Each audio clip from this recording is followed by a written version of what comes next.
Join Gator great Shane Matthews every weekday as he brings you all you need to know about your Florida Gators, including news, analysis, and opinions with some of the biggest names in sports. Find us on Spotify, Apple Podcasts, Google Podcasts, or wherever you listen to your favorite podcast. Or watch us live at 8 a.m. on Facebook, YouTube, and Twitter.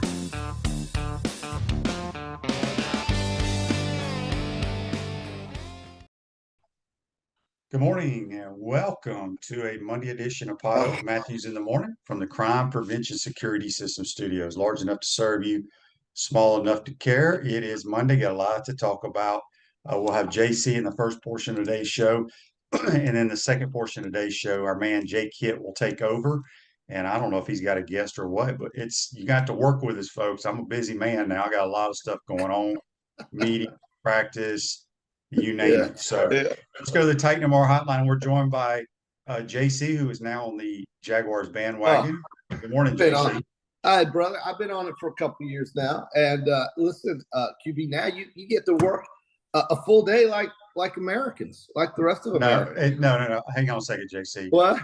That you obviously have never been to a training camp or football organization, because it's not like the average daily work. Well, you're up. It's double it. Okay. Yeah, it's not like 9 to 5. It's like from 7 a.m. till midnight. Well, will you be off in time to watch any of the college football championship game tonight? Yeah, they got that scheduled so the kids and everybody can watch it. We have a coach who played at TCU, so obviously he's talking a lot of smack and wants to watch his team. Rick says on Facebook Live, brought to you by Mel Law, Shane, I saw where the Commanders retired your number 9 yesterday. Yeah, Sonny Jurgensen finally got number 9 retired. Congratulations to him, but he can kiss my butt. Yeah, you've told us that story. It wasn't very nice to you there, QB. Well, no, he was very nice to me. Then he goes behind my back. I mean, well, that's right. He kind of slipped in there behind you. Well, QB, we had an unbelievable day of weekend of football in the NFL. It began on Saturday with what happened, I guess, in Jacksonville, right? And then yesterday, the two things I would take from this season, QB, was just how disappointing the defending Super Bowl champions were, but also the fact that I don't think a whole lot of people had Jacksonville winning the AFC South. And I can promise you, hardly anybody had the Detroit Lions finishing second in the AFC or NFC North. And what they did last night really showed the job that Dan Campbell has done there, knowing that they couldn't advance to the playoffs because of the way the Seahawks, once again, with helps from the officials, screwed over the Rams and won that game. And yet here they are playing their hearts out as if they had to win it to get to the playoffs, and they still beat Green Bay. And you know what? That's good, because who wants to see Aaron Rodgers go to San Francisco and get blown out again? So we get to watch the Seattle Seahawks get blown out. Well, I mean, that's exactly right. Yeah, that's right. Yeah. It's Mark Brunell's the quarterback coach. They've done a phenomenal job with that offense in Detroit. And it's a shame they're not going. I'd much rather see Detroit in the playoffs than Seattle, but it is what it is. We'll go back to the NFL here in just a second. Yeah. Gator Hoops get a big win over Mike White and the Georgia Bulldogs. Rally from like 13 down, play real well in the second half. The Florida Gators also signed some linebackers out of the portal.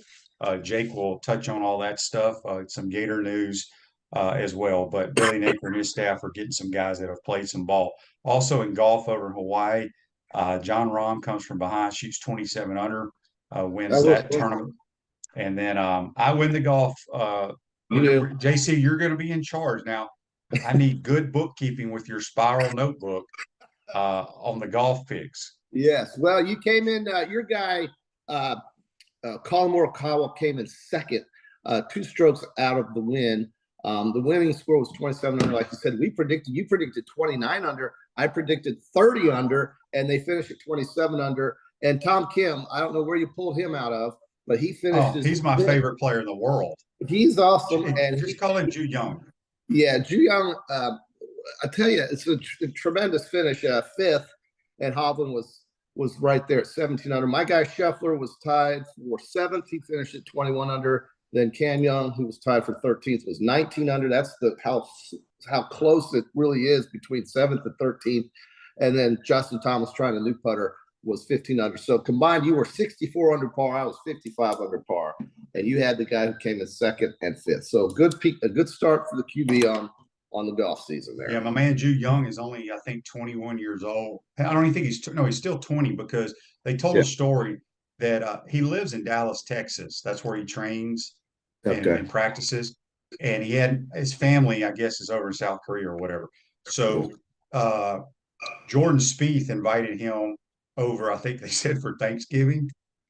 And he wanted to bring him a bottle of wine, but he wasn't old enough to buy wine. Well, hey, yeah, but he is one of the best players I've ever seen. Really good. He is quite amazing. Amazing ball striker. We got a couple of texts here. Joseph was asking, he thought Trent Whittemore was a lock to Mississippi State. He was at one point. Creed is still going. Bubba Spurrier is no longer there. He's the offensive coordinator now at Tulsa. Creed is still going to Mississippi State. He enrolls today, I believe. Trent, where his dad played at UCF, is now a UCF Golden Knight. So congratulations to the Whittemores. They continue to put out some good players. We had an email here, not an email, a Facebook Live brought to you by Mellon Law. It was from Rick. He said, NFL receivers make a lot of one-handed catches. What are the gloves made of? Seems like they should be outlawed. Though those guys are just unbelievable athletes. The gloves are no different than the gloves that the college kids wear. It's just you're looking at the best players in the world playing wide receiver. Real quick, JC, back to the NFL. Okay, sure. Listen to this. This right here is very interesting to me. I want you to listen to the starting quarterbacks of the playoff teams, okay? Yeah. The NFC. Jalen Hurts, Brock Purdy, Kirk Cousins, Tom Brady, Dak Prescott, who the hell is Jones? And Geno Smith. Who is Jones? Oh, Daniel Jones. For the Giants. Okay. You got that in your head? Now listen to this crew from the AFC. Okay, here you Mahomes, Josh Allen, Burrow, Trevor Lawrence, Justin Herbert, Lamar Jackson if he plays, in Tua. Yeah, if he plays. It's not even close. Well, yeah, sure. No, I mean, it's true. I just, something just tells me that San Francisco with Brock Purdy, a couple guys on Sirius radio really don't give them, and I don't understand it. They think that Brock Purdy is a liability, and they forget they're crazy. The guy that team started was so bad that they got so lucky he got hurt. And then the second guy was okay, but he's never won anything. And then this guy comes in, and all of a sudden they've hit the switch. I can't see anybody beating them in the NFC. I really don't think the Eagles are playing right now. And maybe they could, but I think they're clearly the favorites to win the NFC. Their defense is ridiculous how good it is. Yeah, I agree. I do like the Niners coming out of the NFC. Are you in the market to buy or sell your home? Doreen Weeby, a realtor with Caldwell Banker, Emma Parrish, will provide you with fast, friendly, reliable service. Call her today at 352-562-1411 to help your dreams come true. Speaking with JC on the Titan MR hotline, we'll have Jake Hitt and his talking Gator stuff, and I don't know who his guest is today. Now, I saw that basketball score. I was really happy to see the Gator basketball team get off the shot. I mean, it's a tough opening game. Well, it wasn't an opening game. They had already played. It kept us from being 0-3 in conference play. But that's what I'm saying. Yeah, it was a big win. And, Mike White, I think, has some little bit of momentum going up at Georgia. They got a huge conference opening win. I guess it was up in Athens before they got here. And they beat Auburn. And so this was a big win for that team. I just want to see them compete. They look like they're about a 500 team right now, but this is a tough league, and they need to beat the teams that are, I would consider, on the lower half of the standings in the SEC. They need to beat the Georgias and teams like this, South Carolinas, because the Tennessees, the Missouris, the Alabamas, and maybe even the Kentuckys and LSUs are going to be a tall order for anybody. But you got to beat these other guys. Arkansas, of course, I don't want to forget them. QB. And so that was a big event. And then that game on Saturday, did you think when Josh Dobbs threw the ball, it was a fumble? It looked like to me an incomplete. And it was so close. Yeah. Let me tell you something. So 50. Let me tell you something. That I watched that game. It was a great game. Yeah. Boy, I would. You can see why people love Mike Vrabel. Good gracious, they coached their tails off. That team played extremely hard. I mean, Josh Dobbs, he hasn't played hardly any football since his days at Tennessee, and he was only been a Titan for 17 days. I thought he played outstanding. But that was a very questionable call that went the Jaguars' way. We got a text here from the other day from our buddy Ryan. He says, we haven't heard much recently about JC's public weight loss challenge. Was he disciplined between Thanksgiving and New Year's while he was on his world travels? The spiral notebook talk brought back fond memories of those cool-ass NFL pencils we used to buy in elementary school, only to ruin them playing pencil break on the bus. Where you used to get them and you go, bam! Like that. Hey, and I always won with my Chicago Bears blue and orange pencil rather. The Chicago Bear pencil never broke. The one that always broke was the stupid Miami Dolphins pencil. Okay, so I'm now on this antioxidant stuff called Bi Infusion. This is the best. I got rid of that V8, too much sugar. There's an app on here called Yuka, and you can scan the Q codes of everything you eat, and it'll tell you exactly what the additives are, whether they're good, whether they're bad. And I am going full boat. They had a BOGO for these at Publix, and I bought 30 of them. So I'm set. And is it going to help you? Is it going to help you lose weight? Yes, because first of all, there's only 10 calories, and there are no bad additives. There's vitamin C everywhere. It doesn't taste bad. My favorite is Zambia cherry. Right now I'm drinking Brasilia blueberry, and this stuff is going to help me. And I've already gotten down to 206. So from 213 to 206, my goal is to get below 200 before Super Bowl. Before the Super Bowl. Good one. So that's a great deal. So this is going to help me get off the sugar, folks, get off the carbs, and try not to get too many additives thrown in your drinks, and that will help immensely. And this is the best stuff I've seen. So the Yuka app, it's got a bunch of carrots. It's got a carrot. Everybody on Facebook Live now is commenting that you are now a dietitian, and Brandon says just mix that with some Tito's. Thank you, Brandon. This little app here with the carrot, see the carrot right there? Yeah. The Yuka app. You use that, scan the Q codes, and you will get everything good, bad, poor, so. It will. The stuff we put in ourselves. I mean, oh my God, the stuff we eat and drink. It's unbelievable how we survive.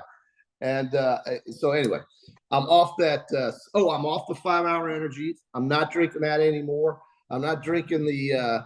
So there you go. Thank you for the question, Ryan. I appreciate that, man. That's all right. Real quick before we jump into the national championship of tonight.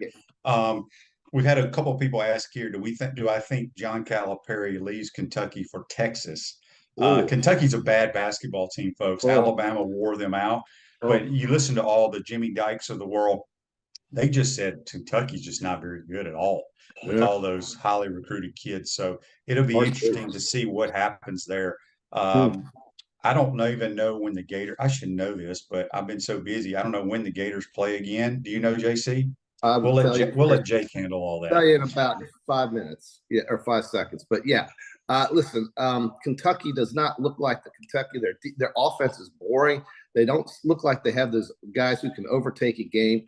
Although they did play a team that might be a lot better than we even thought to begin with. But Kentucky's bad. Do they? I read somewhere where they have not beaten a team with a winning record this year, or something like that. So Florida's at LSU tomorrow night at 7:00. Okay, all right. At LSU, tough game. So before we talk national championship here real quick, let's get to this day in sports, which is brought to you by our good friends at Comfort Temp. Comfort is our business. Peace of mind is our promise. Beat the summer heat. Schedule your air conditioners tune up today, keeping you chill in the Florida heat far away. Comfort Temp Heating and Air.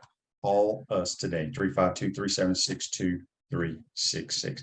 This day in sports, in 2017, the College Football National Championship at Raymond James Stadium. Oh boy, yeah. The Clemson Tigers They cheated on the defeat last the play. Alabama Crimson Tide 35 to 31. They ran a great pick play. Good for them. They got away with it.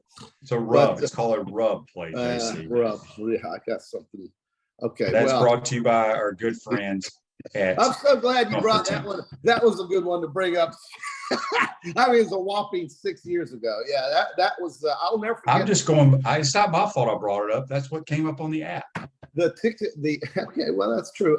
The tickets for that game, I'll never forget. They wanted $5,000 for Upper Deck. I'll never forget looking at that. And I said, from this moment on, these games have turned into corporate entertainment. It's now like the Super Bowl almost. But I tell you what, could be culminating. Tonight's game culminates just what I thought was a really interesting and exciting bowl season. I mean, we had games like 55-53, Arkansas, Kansas, 37-35, Pitt, UCLA, 51-45, Michigan, TCU, Ohio State, 42-41. We had 45-38, Notre Dame, South Carolina, the Ducks and the Tar Heels, 28-27. Just some really competitive and exciting games. And I got to say, I think tonight could be if somehow Georgia gets sucked into throwing it 40 times. But if they run the football, I think they're going to handle it. They're going to handle business. I think they're going to win handle it. Well, I mean, a lot of folks said that would be Michigan too. What Michigan? Well, if you again, there's if this, if that, few plays here or there. If you think about the Michigan game, TCU was physical with them, but Michigan threw 2 pick sixes. Yeah, and they didn't score on the 1 yard line. Mm-hmm. Yeah, ran a Philly special. I don't know what the hell. No. Not a Philly special, Jason. I'm not even talking about that. They caught a post route that he landed on the 1 yard line, and then it fumbled the next play. Right, correct. But they also had a play on 4th down there. Right. So my point is, I felt like Michigan dominated that game. Well, I don't know how you can dominate. I don't know how you can dominate a team when you never were leading. But here's the thing: the conference is 10-1 all time in the college football playoff semifinals. We've got 10 straight wins in the SEC. Just remember that next time one of your Big Ten friends wants to run his mouth, or your ACC friend. Stetson Bennett, 10 of 12, 190 yards, 2 touchdowns in the 4th quarter of that game against Ohio State. 4 for 4 on throws of 15 yards or more downfield in that quarter. But let's remember this: when Marvin Harrison Jr. went down, Georgia outscored Ohio State 18-3. If he doesn't get hurt, I think we're talking about Ohio State in this game. We could be, but Ohio State has a better passing attack with elite wide receivers. Yes, elite. They are. And an elite quarterback. Max Duggan is a really good player, but he is not the thrower that CJ Stroud is. So I think Georgia wins by 9-10 points tonight. That's kind of what I'm thinking. Yeah, I think the Dogs win for sure. There's no question about that. Real quick, we'll talk more about it on Wednesday and Friday, but anything stand out to you, JC, in the NFL playoffs? Anything? I mean, I think the Jags now, I read somewhere because I didn't see any of the Chargers game, and I'm not sure why those guys were even playing, but they had Bosa, I think, got hurt. Mike Williams, the wide receiver, got hurt yesterday. So I don't know what their status is, but I think it's a terrible team for the Jaguars to play. If they're healthy, the Chargers can compete with any team in the league and keep it close or beat any team in the league. If they're healthy, though, they have a problem staying healthy. And I don't know what Brandon Staley's thinking about half the time. He's made some questionable calls this year, but they somehow got in as a 5 seed because, in spite of him, they've got great players on that team. But let's remember that when they played Jacksonville in Los Angeles a few months ago, the Jaguars blew them out. And I don't know if this is going to be the same team coming in here. I doubt it will be. This will be a much better, healthier team. For Jacksonville to win, they have to play better than they did the other night against Tennessee offensively. And to me, that's the whole story because Jacksonville's defense is stout. QB, they have to be effective offensively because the Chargers are going to score. Okay, this is Chris says here on the Titan More text line. You must didn't see the tight end the other day that the ball was sticking to his glove because of the magnetic nonsense and the balls they're using and the gloves they're wearing these days. I think he's got to be joking, right? He's talking about the way the gloves are made. Is that what we're talking about now? How gloves are made? The gloves are no different. I mean, I don't know. People just need to realize that like I watched the Buffalo game on, it was where I was yesterday. Yeah, yeah, The plays Josh Allen and Stephon Diggs made yeah, were some of the greatest plays I've ever seen in yeah. NFL history. Mm. So anyway, here's So, another text on the Titan More text line. There's so much hate from a few supposedly Gator fans over portal signings. Same fans that complain about depth on the roster. It will pay dividends later in the season as injuries happen. I would say the guys that they're signing out of the portal are going to be starters. I don't know anything about them. I know we got a guy from Michigan. We got a linebacker from Michigan, a linebacker from Ohio State. we got Louisville kid. Louisville, we got Memphis defensive tackle. So Yeah, I mean, yeah. people can He builds his team from the front back. I mean, he loads up that offensive line with big bodies, and that's what he wants. He wants physical football. It's totally understandable. So I don't think you can judge. You cannot judge the way this team. You cannot judge the way this team is built until you see it. In my opinion, I think the coach has a better insight on anything that's needed there than anybody. By the way, in that first Jacksonville Chargers game, Lawrence threw for 262 and 3 touchdowns, 0 interceptions, and they had a guy named James Robinson running the ball, who they don't have anymore. But they won the game 38-10, and so that was the start of the glimpse of what this team was capable of doing, Jacksonville. And they're going to need to be efficient on offense again if they want to win this game. That was back in Tony brings up a good point here on Facebook Live, brought to you by Malloy. He says the Jags defense is just okay. The Titans are very one-dimensional. Very true. Okay, I get that. Chargers are a different animal. No, and I've said this over and over again, how good they are as if they're healthy, though. They cannot play with all these injuries at the same level as these other teams because they're just prone to be hurt all the time. Offensively, though, I don't know. These guys are real dogs out there playing football. I mean, they're dogs, meaning good dogs. They're really good. I mean, they're very good. But, dude, you can say all you want about Jacksonville being pedestrian on defense. I think they're pretty nasty. And really, to me, they win when they can score points. And that's up to Lawrence and Etienne and Evan Ingram and guys like this, QB. I mean, 38 points against the Chargers last time they played. So, all right, so I just had a gentleman sent me this video of the Houston Texans kid who scored a touchdown. He goes to throw the ball in his celebration into the stands, and then he takes off his glove, and the glove is stuck to the ball as it falls to the ground. I don't know if I've never seen that. That's interesting. And if I was him, I would not have done that because now they're gonna look into that glove. Never seen that in my entire life. Interesting. Well, I tell you what also is interesting is by beating the Colts and coming back to win that game, the Bears now have the first pick. Well, did you see how the Texans won? I just saw that they completed a Hail Mary, then a 2-point conversion. Yeah, and by doing that, they lost the first pick in the draft. Right. Yeah, they lost Bryce Young. But I don't think the Bears are going to take Bryce Young. So. No, I don't think Bryce. I think Bryce Young is going to be an outstanding player, but Chicago would be a horrible fit for him because of the weather situation. 100%. He's little. He needs to be in a warm weather indoor climate. I think they can still get Bryce Young, QB. They're not number 2 pick. So Chicago. Are you talking about Houston can still get him? Yeah, absolutely. Yeah. Yeah. Cliff says Bryce Young to the Texans. Okay. Joseph says using stick on the gloves. That's why I've never ever seen a glove do what that did. That was crazy. I just sent you the text that the guy sent me, JC. So check that out. Here we go. Greg Steele says Lovey got fired. I didn't see that. I didn't know. Yeah, Lovey got fired. They're moving on. They're moving on. I mean, this guy is not one in the league. I don't know how many times or chances he's going to get. They're moving on.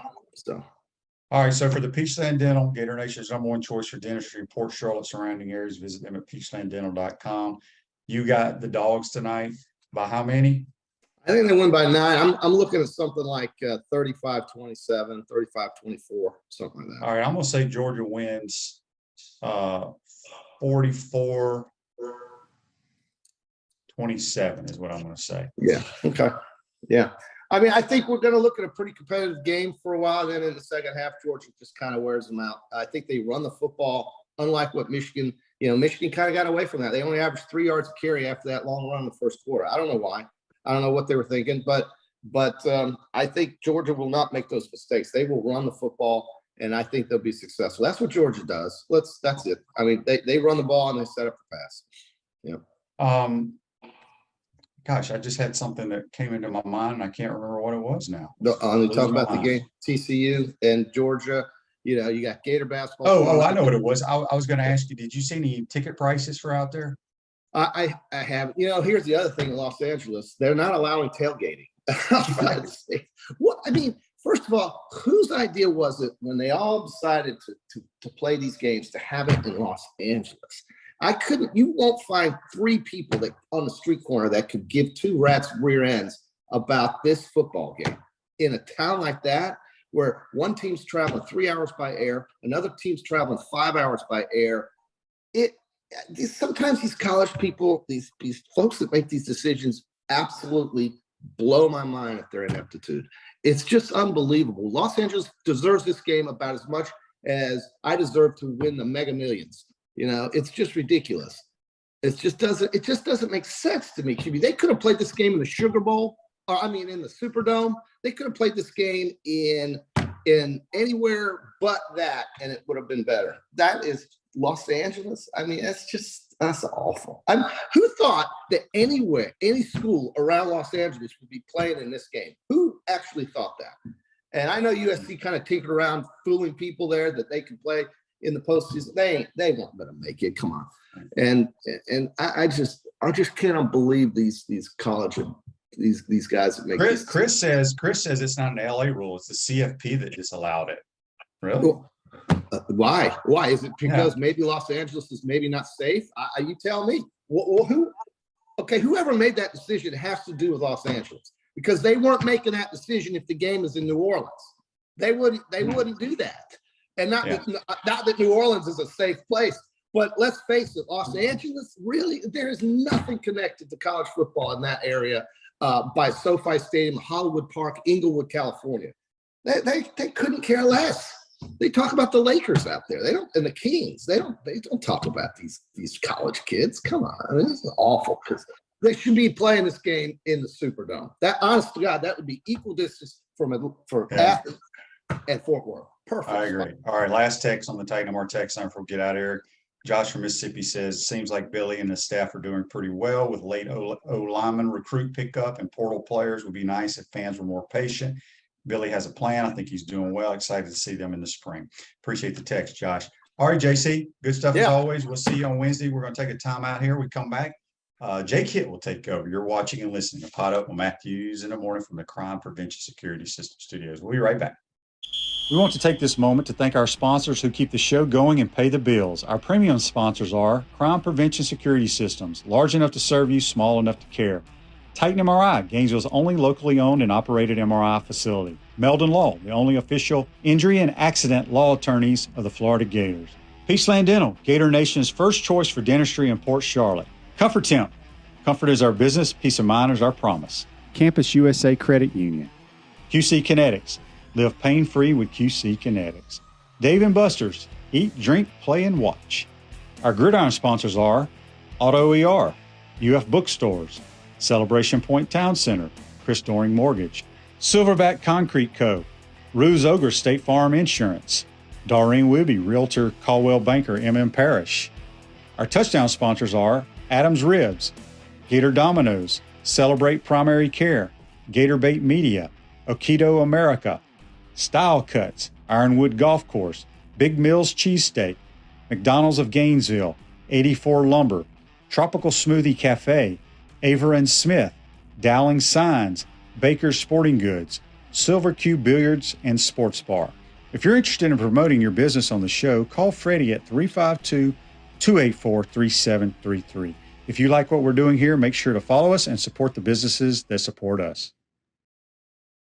Hello, everybody. Welcome back. I'm Jake Hitt, obviously filling in for Shane on this back half of the show. I'm joined by Graham Hall of 24/7 Sports. Graham, how you doing today? Doing well, man. Up bright and early. Love to do it. Good to be here and talk all things Gators. A lot going on. National championship tonight. I know you're excited. Huge return over the weekend for Mike White in Gainesville, and a huge recruiting weekend for Florida with a lot of transfers on campus. So I say it all the time. There's always something going on in Gainesville, man. Yeah, there is. Speaking about those transfers, if anybody's not, paid any attention or hasn't heard, Deuce Spurlock, Michigan players transferred to Florida, or at least announced his pledge. He didn't play too much when he was at Michigan in his 1 or 2 years there, but that's obviously the reason he'll be leaving. 3-star recruit from the state of Alabama, but the second inside linebacker that Florida's taken out of the portal. So obviously Billy Napier seems to have pinpointed that as the position of need for them going forward, or at least to start out. Yeah, absolutely. I think that Florida had, faced a lot of attrition, and I've seen a portion of the fan base that has wanted Florida to move a little bit more rapidly when it comes to replacing some of those guys. And I understand the anxiety about that, because when you wait to see how the field, shakes out, you can end up losing, your top 2 guys at a position. So you have to kind of find that balance of moving quickly without moving too quick, potentially taking someone before someone else that you maybe want enters the portal here. I think if you just use that term positions of need, I think that has been the first phase of Florida's transfer portal strategy in my mind. You look at how they go back into even right around the early signing period, get Graham Mertz from Wisconsin. I know that a lot of people, that was, I hate to even say the term controversial take. I know that just based on the amount of names that were out there, Grayson McCall, Michael Pratt, I think that a lot of people had high hopes for who Florida would land. Sam Hartman, a guy who ends up at Notre Dame. And Florida, based on position of need, I don't really think that they could wait to see how that field shook out. Could not wait for, that bowl game, for Tulane to play in that bowl game there. And now, you get a guy in Graham Mertz, you get Caleb Banks, you get Cameron Jackson. That's 3 guys right there at positions of need. If you were to ask me what I would say was the biggest issue of Florida's team last year, I would have said the depth along the front 7, not even just at the interior of the defensive line. You saw Trevon Dexter Sr., now headed to the NFL draft, who played an abundance of snaps last year, really more than I think any defensive tackle in the country that had played 12 games, hadn't played in a conference championship. He was in top 10 in total snaps as a defensive tackle. That was, I think, a testament to the lack of depth overall there. You saw a lot of guys that position leave right after the season. Jalen Lee bounced out of the Florida locker room, went back to his home state to LSU. Florida went out to the defensive tackle, position right up there with quarterback. Banks, Cameron Jackson. And then, you end up looking at the rest of the front 7. Linebacker was a huge position of need for Florida. The jack linebacker position too. I think, given that Brenton Cox left, a few other guys left at that position, you really only bring back Antoine Powell Ryland Jr. But inside linebacker, Florida entered the season last year with just 6 scholarship guys. That's, in my opinion, about 2 under where you would like to be ideally. I know that Billy Napier has talked a lot about having this walk-on army of 50 plus, but you're going to need scholarship guys at that position, especially when you lose Amari Burney, Ventrell Miller from last season's team, and you look at the guys that they're going to count on next year. A lot of underclassmen: Scooby Williams, Shamar James, Derek Wingo, guys who, even Wingo, who have moved positions within the last couple of years to be an inside linebacker. That is a position that they needed to upgrade this offseason. So no surprise that they go out and get Taraja Mitchell. Thought that was a huge land for Florida. And then you go get Deuce Spurlock. You bring in an Ohio State guy and a Michigan guy. They can put their rivalry aside for a little bit and, team up in the orange and blue and provide some depth to the position. And there's going to be, like you said, circle it back, position of need. There's going to be an abundance of reps for a lot of guys at that position. And it makes sense that Florida was able to go out and land some guys with Power 5 talent who also, as you mentioned, have, 3-4 years of experience. Spurlock has 4 years remaining of experience. Those guys have, played on teams that just won double-digit games. You have to, I think, believe that the potential is high and that you're getting some veterans who have experience. Yeah, Mitchell being the other guy who who has plenty of it, him being a sixth-year player. He's already graduated from school. So who do you think that Florida would target next after this? Either they still key in on linebacker or move somewhere else, maybe to the offensive side of the ball?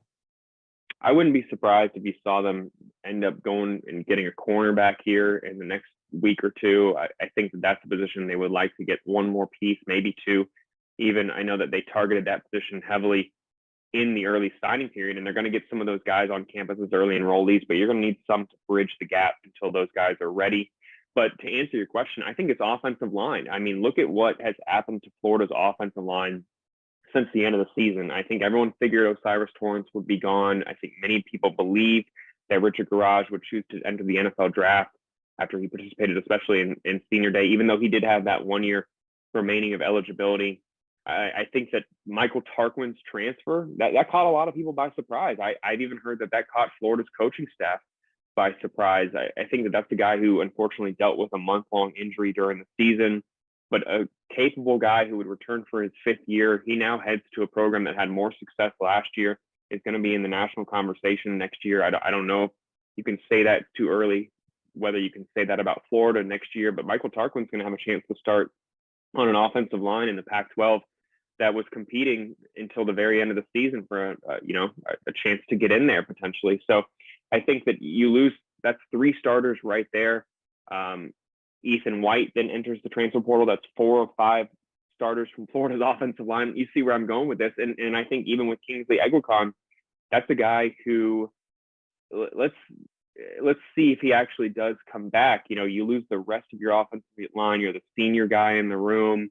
You've started 2 seasons at center on this team. You helped block for a good rushing attack this year and a good passing attack 3 years ago with, Kyle Trask. I think that guy could be someone who maybe explores the NFL draft. Who knows? That would leave Florida with, if Kingsley does leave, that would leave them with an entirely new offensive line next year, which that is a precarious situation, especially when you go from what Florida did this year, having, allowing just over a sack per game, ranking top 20 in the nation in that statistic, rushing for 207 rushing yards per game with an underclassman, rushing duo. If they want to make the improvements that a lot of people are hoping for, especially inside that program, they're going to need to get some quality offensive linemen. And that is where I would turn right now. You already saw that the first official visit weekend of the season that just happened here, of the offseason, that just happened here. Florida brought in several offensive linemen. One of them is someone who may be very familiar to Florida fans, John Campbell. He was a target back in 2017, 2018, played several years at Miami, wanted to be a Gator initially here, ends up going to Miami. Florida gets some other guys in there. Now he has kind of a second chance at potentially becoming a Gator here. Florida hosted him for an official visit over the weekend, but Tennessee is pushing for him just as hard. The Volunteers, from what I'm hearing, feel confident. Florida has done as much as they can. They impressed him over the weekend with the official visit.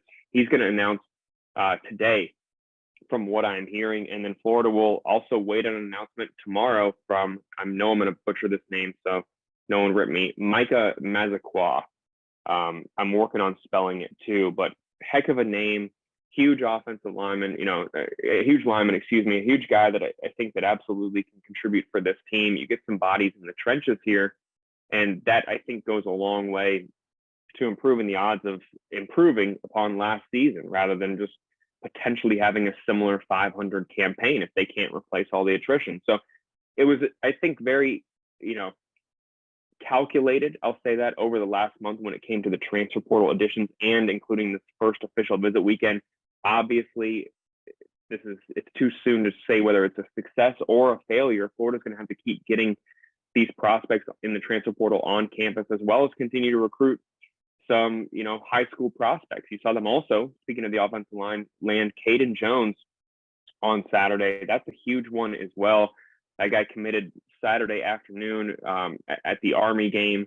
That's, a pair of offensive linemen that, 3 offensive linemen right there, that if they can end up getting 2 of those guys along with Jones there, I think that'll go a long way to improving that room and it'll add more underclassmen promising pieces to a group that already includes Richie Leonard, Austin Barber, and some of these other guys that they're pretty high on, Farmer, Jordan Herman. So if Florida can end up doing that, I think you'll tick a few more boxes and this thing will look like a little bit more of an impressive transfer portal offseason than many people right now believe it to be.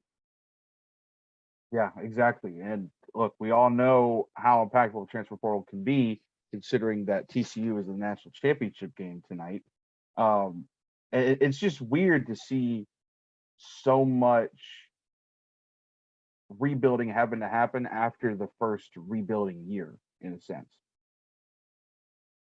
I think it definitely is a little bit peculiar. There was, I think, going to be attrition in 2022 no matter what. I think that if you pulled people back at the end of spring camp, many people would have told you, Billy Napier included, would have told you, hey, we're expecting a significant amount of guys to leave after the end of spring camp here, and then we can assess our roster, pad it over the summer, get some additions. And they added some players. I mean, Ricky Pearsall, Ty Chakiel Bowman, they went out there and got some guys. Herman, they got him. That's several guys right there that they added in the offseason. But Billy Napier, not to hold a former quote against him, I'm sure that he's already heard this. Maybe he's dreading even saying it. But he said at the end of March that he expected Florida to have double-digit transfer additions after spring camp. That never came to fruition, right? So in my mind, they still needed or expected that to happen. But because of the buy-in, because of the increase in player experience that we talked about so much, a lot of those guys gave the coaching staff another chance. They bought in, played for the season, and really that just postponed the attrition process in a sense. I don't know, and from what I've heard, and this may have changed, obviously, but even though they were expecting a good amount of attrition, I don't think that, like I just mentioned with guys like Tarquin, Ethan White, even potentially, which there's some other things involved in that decision, but I don't think they were necessarily expecting this much attrition. And maybe that is just part of the first year unpredictability aspect of when you inherit a new program, you are still getting accustomed to the personnel. You have to make some decisions based on need in that first year. And really, I think Florida did, they attempted to have a good season this year. Let's be completely honest. I mean, they beat Utah in the first game. If it weren't for some, a couple plays, some poor decision making at times during the season, they were in a lot of those games. There were 3 games that came down to technically the final play where Florida could have made a throw to change that outcome. And, people can scoff at that, but we've seen it from, the heave to cleave. We've seen it from Will Greer to Antonio Callaway, rallying Florida from a 27-14 deficit with 5 minutes left. You technically did see Florida go for it full out this season, even though they just finished 6-7, because they kept everyone in the fold. It would have been a lot worse if you saw that significant attrition happen in spring. So you maybe sacrifice some of that competitive edge in the first year for this second year sacrifice in a way. And I hate to be a downer and say that, it's already going to be a bad season for Florida, but you look at the schedule, 6 teams on their schedule ranked in the early preseason top 30 teams that you saw just get put out there a couple days ago. And then you look at how unpredictable the SEC is. Got to go out to Utah as well. Florida State's looking pretty good. I mean, Florida does face the potential of technically, of course, having a worse season this year than they had in 2022. I know no one wants to hear that right now, but given the attrition, given the schedule, given how much Florida needs to improve upon, it's not outside the realm of possibility. And I think that if you can get promising pieces for 2024, you are going to, I think, get a lot larger segment of the fan base that are going to be potentially okay with a second year wash in a sense. And listen, there's a team in the national championship tonight that had to stick with Kirby Smart for 5 years, right? Georgia went 7-5 their first year. I think they actually played TCU in that bowl game in the end of Kirby Smart's first year. There were a lot of people who were expecting Kirby Smart to be an overnight improvement from Mark Richt. It took several years. There was disappointment. I mean, they fell on the final play to Alabama when many people thought their window was closing. So if you are not killing it in year 2, I don't think it's an indicator of whether you will get there or not. Now, obviously, year 3, if you get into year 4, then it gets, I think that pressure cooker builds up a little bit here where you have to get some wins against some top teams, go on the road and beat some teams. The expectations will obviously be high in 2024. I'm not saying that Florida shouldn't play a mid-high expectations this year, but I think given everything, if you're following the recruiting, the transfer portal, the schedule, it wouldn't be, outside me to think that, hey, the expectations maybe need to be tempered a little bit from where a lot of people thought they would be, which was going to be the Billy Napier Louisiana path, where you get this 7-5 season and then it's 3 consecutive conference championships, double-digit winning seasons. The recruiting takes off. It's not a perfect formula, and to think that you're going to replicate that, I think that maybe you should not be as emotionally invested in that possibility as I've seen a lot of people already becoming. How many players is Florida at right now with scholarship-wise? That's a good question. So today is the day that a lot of early enrollees are going to get here on campus. You're going to get Jaden Rashada on campus, Aiden Mizell, Cameron Jackson. Those guys are already getting on campus. When Florida went to Las Vegas, I was told they were around 63, 64 scholarship guys after the transfer portal. You add in what I'm hearing is going to be 18 early enrollees. Then they're going to get some transfer guys on campus as well, some guys who are committing this week. And that's going to get them closer to that 80 number where, they're really going to, I think, have some interesting decisions to make here with those final few spots as they fill out the roster, because with the signees they've added, they had 24 guys, enter the transfer portal. If you replace those with transfers and early enrollees, get them on campus for spring, the Gators are going to be right around 85, around 80, 85 for spring camp. Now, obviously, that's barring more attrition, making sure that everyone gets here on campus and is enrolled through there. But that was, I think, if you're talking about pressing needs right now, throw out transfer portal, throw out recruiting necessarily. Those are pieces of the equation. What Florida is looking for in the end result right now is having enough vital pieces of their roster on campus by the start of spring camp. That is where things get really, really critical in my mind. Obviously, you want to have guys through the winter when things really begin today. You want to have them on campus right now. Transfers are going to come over the next couple of weeks, but you want to be close to that 80, 85 number by spring camp, or it really lowers your odds of improving upon the foundational year of year 1. Because if most of your guys are not on campus, and I know we saw it last year with guys like Shamar James, Trevor Etienne, who missed spring camp and still were able to contribute at a high rate. But it really does increase your odds if you're able to get most of your team on campus for spring camp, keep building on that foundation so guys go into the off season encouraged. That's why it was so huge that Florida got, 85% of its early enrollees on campus, and it has landed these transfers that they have, because it's going to increase the odds they're going to be able to do that, have a full spring camp, and really can maximize those 15 practices. Because if they didn't, that would, I think, in my opinion, lower those, off-season predictions for the Gators of whether they're going to be able to improve upon a 6 and 7 team, because they're just not going to have enough guys on campus who understand what they need to do and what they're trying to do. The fact that they're going to get, I think, close to that 80, 85 number, really, I think that's the most optimistic thing for me that I did think was kind of in question a month ago. Right. And a little bit more optimistic in terms of that. Sorry. And speaking of optimism, Florida gets a big win over the weekend in basketball. We'll talk about that right after I tell you about Celebration Point.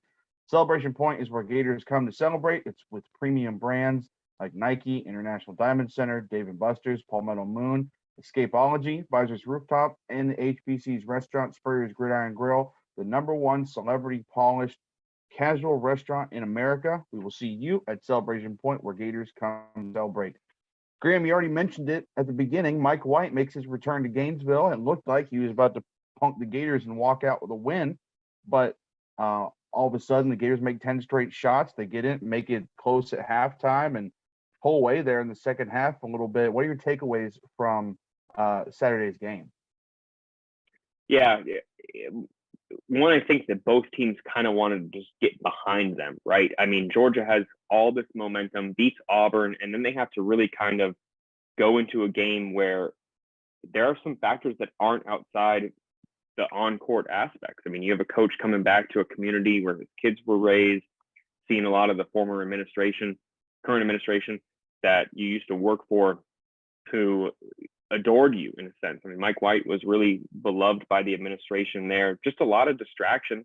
And then for the Gators, 6 guys who played last year for Mike White, especially, guys like Colin Castleton, Kawasi Reeves, CJ Felder, guys who were in the rotation. So they had to definitely, I think, play within themselves and handle their emotions, which I wrote about this last week right before the game. That was not something you could say Florida was doing a good job of this year. I mean, they were averaging more than 17 fouls a game, a lot of just emotional, quick decisions, whether it was sometimes making a careless, overly confident pass or committing an emotional foul, whether it's, Colin Castleton or Alex Fudge getting a technical foul. Even even Todd Golden, was guilty of that this season. You still got the training there, Graham. We're talking about Mike White, so you got me. That's a little Freudian slip right there. I think that absolutely this team needed to show that they could handle their emotions in a game like this.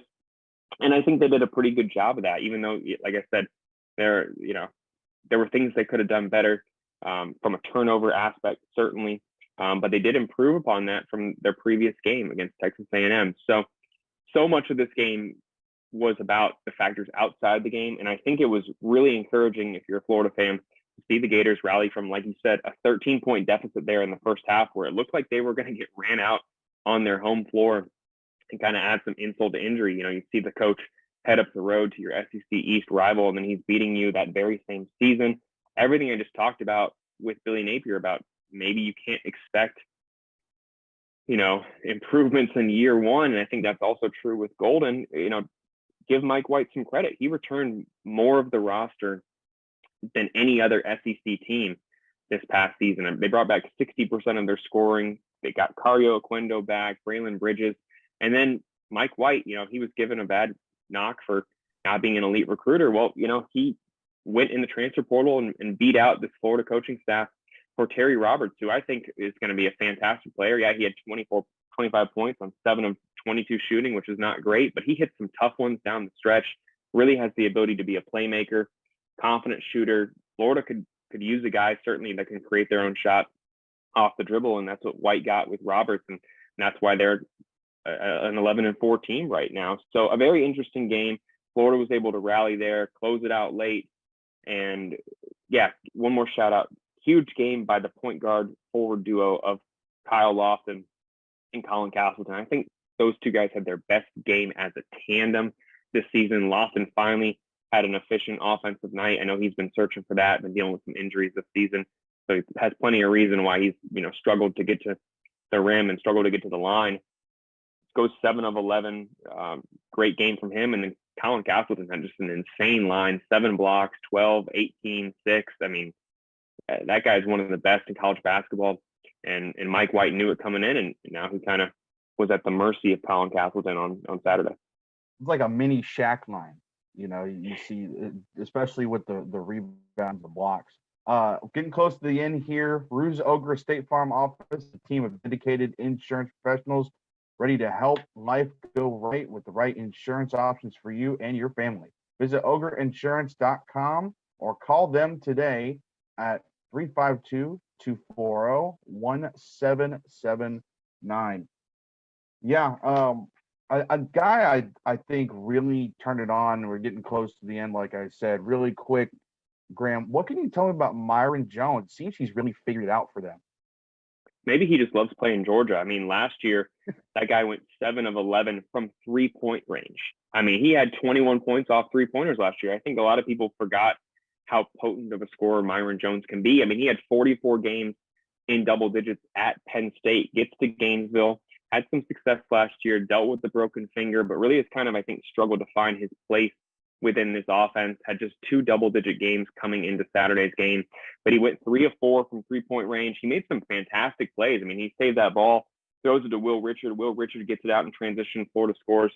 I mean, those were great plays, heads-up plays by him. He's a good rebounder for his size, good defender for his size. I think that, you know, this is a guy, if he can find ways to contribute, even when the three-point shot is not falling, he's going to be on the court for Florida. But if he's doing that and hitting three-pointers, I mean, it makes sense why he's the first guard off the bench at times, even though I know that, you know, they have a promising young point guard and Denzel Aberdeen and a few other guys that would like to be playing heavy minutes. But Myron Jones's basketball IQ, his confidence also, ability to keep playing at a high level when he's not hitting his shots, that's going to lead him to, I think, playing a good amount of minutes. You've seen him play more than 25 minutes now in each of these recent SEC games. And it's no surprise to me to see his usage tick up a little bit here as we get into the conference slate. And as long as he keeps doing what he just did, he's gonna be on the court a good bit for Florida.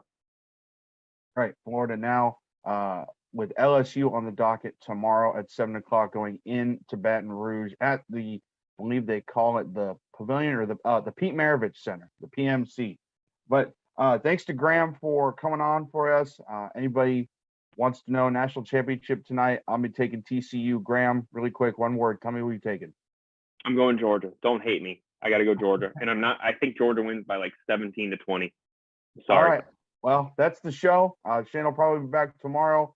We'll see you later. Thanks for stopping by.